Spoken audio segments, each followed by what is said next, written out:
Before diving into this incredible story, consider subscribing to the channel and hitting the bell. Every story here has something to say, and you won't want to miss a single one. In the small town of Harrison, nestled in the lush green hills of Kentucky, life flowed peacefully, punctuated by birdsong and leaves rustling in the breeze. It was a place where everyone knew everyone else, where Sundays were spent with family, and where the stars seemed closer. This is where he lived, Martha Green, a woman of quiet courage, a dedicated nurse at the local clinic. Widowed for 5 years, Martha had learned to balance grief and responsibility. Her husband, David, had died of a sudden heart attack, leaving behind a huge void and a little girl to protect. Since that day, Martha has shouldered the burden of their home, juggling shifts at the hospital with Lily's duties. Lily, her only daughter, was 8 years old. A little bundle of energy, she had a sparkle in her eyes that nothing seemed to be able to dull. From dawn, her clear, joyful voice echoed through the house. She loved to dance as if each movement were a heartbeat, to run through the vast fields behind their house laughing out loud, and to invent stories about herself as the princess of an enchanted kingdom. Her room was covered with posters of famous ballerinas, and an old mirror leaned against the wall as a stage for her impromptu rehearsals. For Martha, Lily was a ray of sunshine that brightened the often dark and tired days. Every smile, every burst of laughter from her daughter further erased the accumulated fatigue of her long days. Yet this happiness was fragile. Life in Harrison didn't offer many resources, and Martha worked tirelessly, racking up overtime to pay for the rent, medical bills, and Lily's dance lessons. She slept little, ate on the run, but never let her fatigue show in front of her daughter. Then came that autumn morning, with the scent of dead leaves and broken promises. That day, Martha had woken Lily up earlier than usual. The sky was gray, laden with low clouds. They took Martha's old blue car, a tired but still valiant old model. The road to school led down a long slope lined with flamboyantly colored trees. Suddenly, a truck with its brakes failing sped past, speeding. Martha only had time to scream her daughter's name before the impact. The sound of twisting metal, the crash of shattering glass, and then silence. When Martha regained consciousness, she felt a stabbing pain in her chest, but it was the terrifying silence around her that frightened her most. Beside her, Lily was motionless. Her wide-open eyes stared into space. The paramedics arrived quickly. Martha let herself be carried away, unconscious, but in the back of her mind, a voice echoed, that of her daughter. At the hospital, the next few days were a whirlwind of tests and bad news. The doctors, with grave eyes, explained to Martha that Lily had suffered a severe spinal fracture. Her spinal cord was irreversibly damaged. "Your daughter will never be able to walk again," announced the surgeon, his heart heavy. It was as if the world collapsed around Martha. Her legs buckled, her eyes filled with tears that she forbade herself from shedding in front of the staff. Lily, the little girl who had danced in the sunshine, who had run through the fields and laughed out loud, was now motionless. Her fragile body was reduced to a wheelchair, her once vibrant gaze empty, lost in a silent abyss. At home, silence fell. Martha spent entire nights watching over her daughter, gently stroking her blonde hair, whispering prayers and promises she didn't yet know how to keep. Lily barely spoke, barely smiled. Her joy seemed to have faded. Martha, on the other hand, fought a dull grief, determined to find a light in this darkness. But sometimes, in the stillness of the night, she heard a soft sigh escape Lily's lips, a breath of fragile hope that gave her the strength to carry on. The months ticked by slowly, and with them, the breath of life that once animated the Green household seemed to be extinguished. Lily's laughter and happy little steps had given way to a heavy, almost palpable silence. Every room seemed colder, every corner darker. Martha, despite all her will and courage, felt her daughter's light gradually dwindle, like a flickering candle in the night. Every morning, she woke Lily, hoping for a smile, a gesture, a new word. But the girl barely responded. She simply stared at the ceiling, her large, dark eyes lost in an unfathomable void. The days seemed to stretch on forever, punctuated by exhausting rehabilitation sessions and treatments that promised the world but ultimately left Lily as immobile as before. Martha explored every avenue: doctors, physical therapists, the latest nerve stimulation techniques, alternative therapies. Nothing could move Lily's body. Nothing could reignite the spark of hope in her eyes. Despair began to settle in like a shadow. Sometimes Martha found herself crying alone in the kitchen, staring into space. But she quickly pulled herself together, refusing to abandon her daughter to this darkness. One winter evening, after an endless day at the hospital, Martha felt the weight of fatigue weighing on her shoulders. Night was falling quickly, enveloping the city in a cold mist. Rather than taking her usual route, she chose to walk a little, hoping the fresh air would dispel her dark thoughts.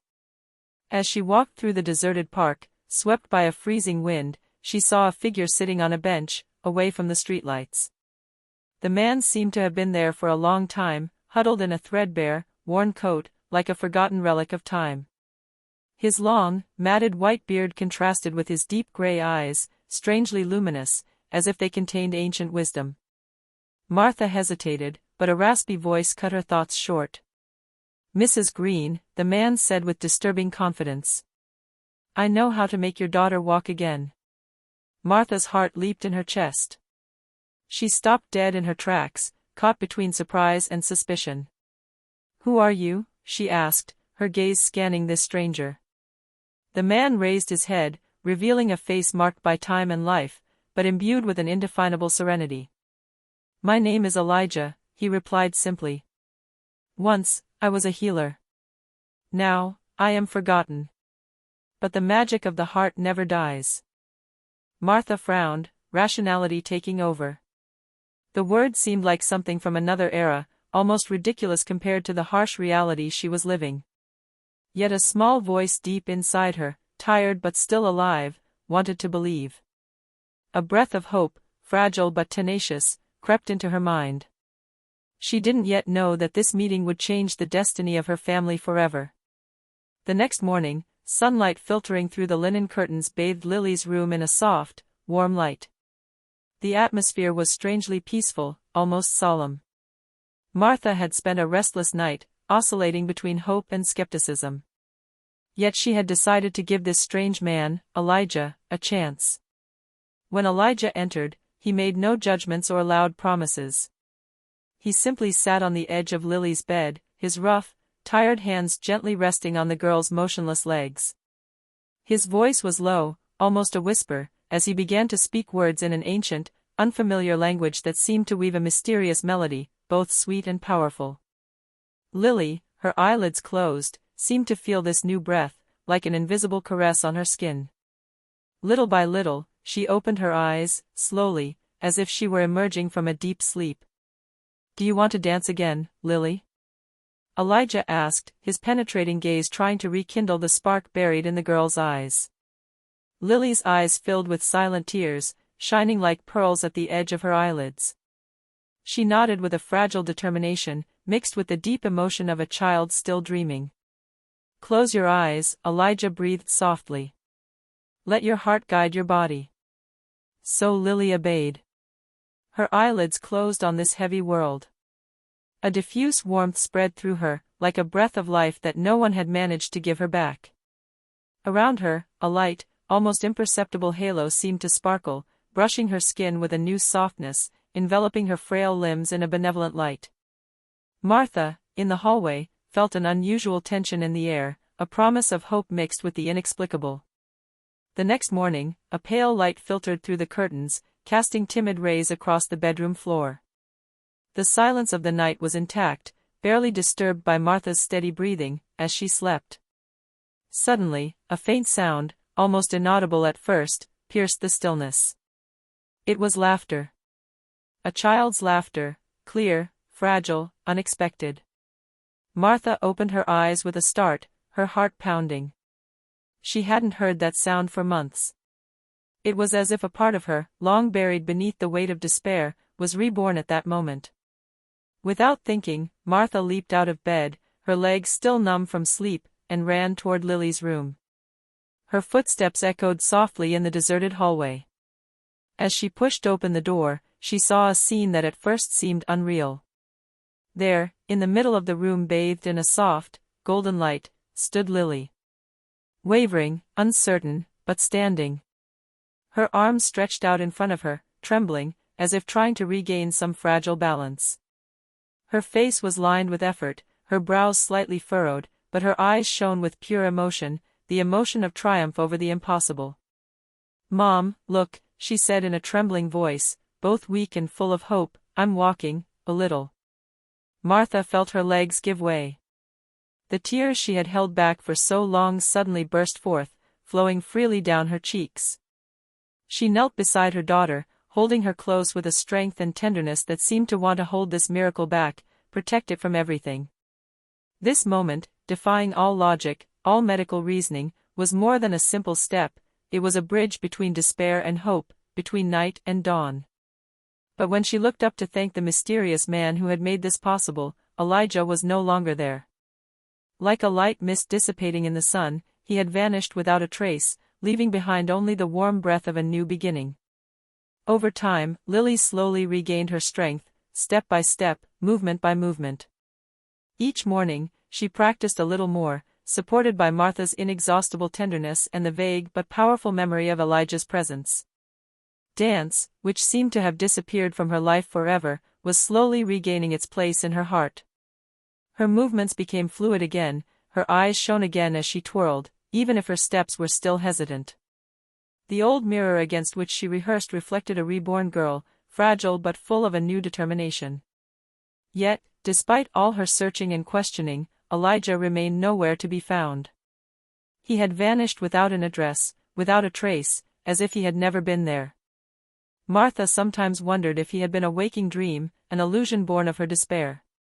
But she knew deep down that what he had given Lily would never be erased. One morning, while the dew was still purling on the leaves of the trees, Martha found on their doorstep a plain envelope, without a sender's name or stamp, delicately placed on the threshold. With trembling hands, she picked up the envelope and gently opened it. Inside was a handwritten letter in neat, fine script. "When she dances in the rain again, I will know that hope still lives. Remember, every miracle requires a promise. Share what you have received." The words seemed to resonate with Martha, awakening an unsuspected strength within her. She understood then that magic was not limited to healing a broken body, but that it was born from something deeper, from sharing, love, and trust between beings. This letter became a silent vow for Martha. She decided that this gift, this miracle, would not remain confined to their home. She wanted to offer it to others, to those who had lost hope, as she had almost lost it. Driven by this newfound conviction, Martha made a life-changing decision. She left her stable position at Harrison's clinic, leaving behind years of hard work, to devote herself fully to a project close to her heart, to offer wounded, forgotten, and abandoned children a chance to regain not only their bodies, but also their dignity and hope. She founded a center, which she named the House of Elijah, in tribute to the mysterious man who had rekindled the flame in his daughter's heart. Located in a renovated old building, with light-filled walls, the center quickly became a place of refuge and rebirth.